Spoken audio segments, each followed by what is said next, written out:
So there's a kind of rejection that doesn't just leave a bruise that you can point to. It's quiet, it's very subtle. It's always hidden between the everyday moments that are just too small to call out, but they're also too sharp to forget. It's that feeling when that group chat that you're in makes those super fun plans to go out, and then suddenly they just forget to invite you. It's that feeling when you go out to get coffee or you go out to get lunch, and then someone gives you that half smile, but they never really look you in the eye. It's that feeling when you walk into a room and you just sense that people just are assuming things of you. You can feel the eyes on you before you even say a word. And this is a kind of social rejection that doesn't look like bullying, it looks like indifference. And because nobody is necessarily talking about this specifically, you start to wonder if all of what you're feeling is in your head. And that's what makes it so painful. After a while, you'll start to question your intuition and you'll replay all these conversations that you have with people, and you will just look for something that you might have said wrong or done wrong. But deep down, you know what's really happening. Your presence alone just changed the room, and not everyone liked what it reflected back at them.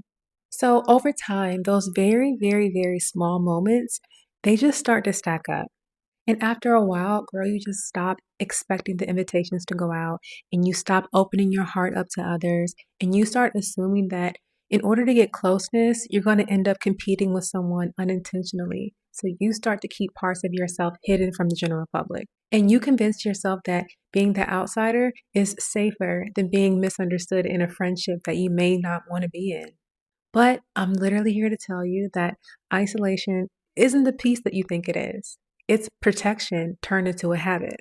And this happens to so many women who lead with their heart and who lead with softness when it comes to befriending other women.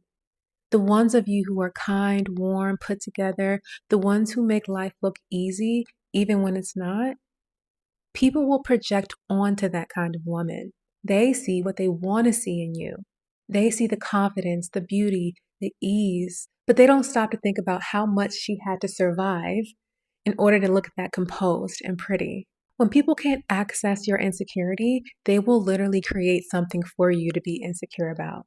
They'll turn your calm into arrogance and your quiet into coldness. And all that confidence that you have, you'll slowly find yourself in competition when you never even wanted to be. And then slowly you'll end up being punished for a version of yourself that literally doesn't even exist. And this is what nobody warned you about, that you can be everything society tells women to be: kind, pretty, well spoken, supportive, and still end up lonely because your presence makes people feel uncomfortable. Eventually, you just stop chasing rooms that make you feel like you have to doubt your self worth. You stop explaining yourself to people who are literally committed to misunderstanding you. And there just comes a point where you just start realizing that rejection doesn't always mean that you're the problem. Sometimes it just means that you walked into the wrong room. Because real belonging isn't about having to constantly prove your heart to people who literally just cannot feel it. They can't feel the love that you have to offer them. It's really about finding women who see your softness as safety and not as a threat to them. Women who can stand next to you in your confidence without needing to dim it. And the women you need in your life are those who clap when you win and stay when you're quiet. And that's what community does. It will literally heal the version of you that kept wondering, what's wrong with me? Because nothing was ever wrong. You were just surrounded by people who only stood surface level connection. The deeper truth is that rejection built your discernment, taught you to recognize real friendship when it shows up. The kind that feels calm, that feels mutual, like it's a two-way street, and that feels honest. This message is for the woman who has been quietly wondering why she has always felt so left out.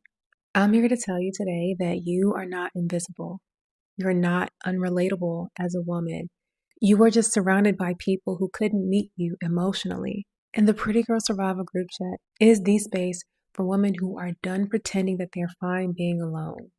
Every day, women in our group chat talk about friendship, dating, work, healing, all types of things to make you feel safer speaking about these invisible wounds of rejection that most people will never name. You'll finally have a place where your kindness is seen and your boundaries are respected, and most importantly, your softness is safe. It's $7 a month, but it's only $3 a month right now for the first 100 women while we grow. But the real reason to join isn't about the price. It's literally giving yourself the relief of finally belonging somewhere where you don't have to earn love. So, babe, go to the link in my bio or comment chat to join today. Because being left out is just not the same as being alone. And girl, you don't have to be alone anymore. Hope to see you in the chat. And as always, ladies, please protect your pretty.